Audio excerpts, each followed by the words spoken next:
Ja, en zij is in principe goed gezond. Ze had de eren vol meid en ze hier heel veel ongedierte. Dat is inmiddels, bestrijden we dat.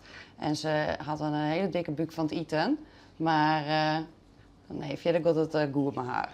De kattenopvang is wel wend om grote aantallen katten. Maar zo'n soort hebben ze nog net eerder zien. Ja, we toch wel grote groepen, maar meestal kunnen deze groepen ook weer naar castratie, waarom naar het plakken waar ze bij komen. Hè. Een zangdanig grote groep in één keer in de opvang, die het je bloot, dat is voor u wel heel uitzonderlijk. De katten leven in Limburg vooral boeten. Kregen te min eten en te drinken en hier een net volle plak om te schooljen. Nou, de katten zijn conditioneel slecht in de zin van merger. Sommigen gaan heel erg ziekte. Ze kunnen absoluut wel wat extra beroeken.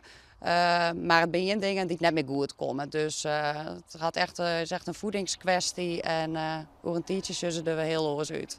Ze komen uiteindelijk op onze website terecht.